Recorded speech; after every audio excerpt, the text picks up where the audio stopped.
Welcome to my channel. ನಾನೀಗ ಹೇಳುತ್ತಿರುವುದು ವರ್ಣಮಾಲೆ. ವರ್ಣಮಾಲೆ ಒಂದು ಕನ್ನಡ ವ್ಯಾಕರಣದಲ್ಲಿ ಒಂದು ಭಾಗವಾಗಿದೆ. ವರ್ಣಮಾಲೆ ಒಟ್ಟು 49 ಅಕ್ಷರಗಳಿವೆ. ವರ್ಣಮಾಲೆಗಳಲ್ಲಿ 3 ಭಾಗವನ್ನಾಗಿ ಗುಣಪಡಿಸಲಾಗಿದೆ. ಒಂದು ಸ್ವರಗಳು, ಯೋಗವಾಹಗಳು, ವ್ಯಂಜನಗಳು.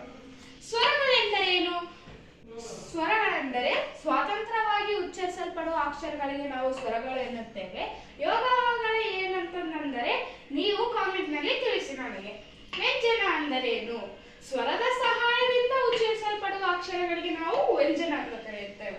ಸ್ವರಗಳು ಒಟ್ಟು 13 ಅಕ್ಷರಗಳಿವೆ. ಯೋಗವಾಹಗಳು ಒಟ್ಟು 2 ಅಕ್ಷರಗಳಿವೆ. ವ್ಯಂಜನಗಳು ಒಟ್ಟು 34 ಅಕ್ಷರಗಳಿವೆ. ಸ್ವರಗಳಲ್ಲಿ ನೋಡುವುದಾದರೆ ಮತ್ತು ಸ್ವರಗಳಲ್ಲಿ 3 ವಿಧಗಳಿವೆ. ಒಂದನೇದು ಹ್ರಸ್ವ ಸ್ವರ, ದೀರ್ಘ ಸ್ವರ, ಪ್ಲುತ ಸ್ವರ.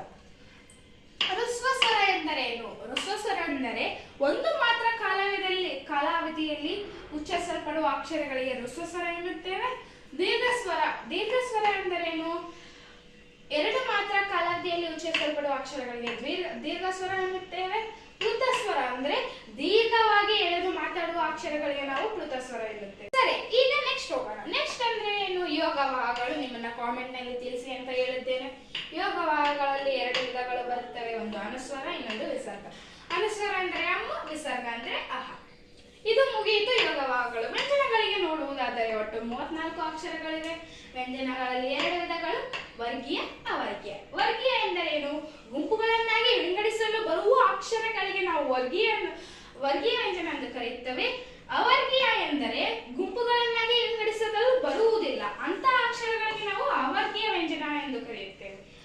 ವರ್ಗೀಯ ವ್ಯಂಜನದಲ್ಲಿ ಒಟ್ಟು 25 ಅಕ್ಷರಗಳಿವೆ.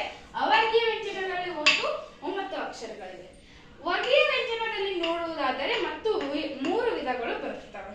ಅವು ಯಾವ್ಯಾವ ಅಂದ್ರೆ ಅಲ್ಪಪ್ರಾಣ, ಮಹಾಪ್ರಾಣ, ಅನುನಾಸಿಕ. ಅಲ್ಪಪ್ರಾಣ ಒಟ್ಟು 10 ಅಕ್ಷರಗಳಿವೆ. ಮಹಾಪ್ರಾಣ ಒಟ್ಟು 10 ಅಕ್ಷರಗಳಿವೆ. ಅನುನಾಸಿಕ ಒಟ್ಟು 5 ಅಕ್ಷರಗಳಿವೆ. ಈಗ ನೋಡುವುದಾದರೆ ಅಲ್ಪಪ್ರಾಣ ಎಂದರೆ ಏನು?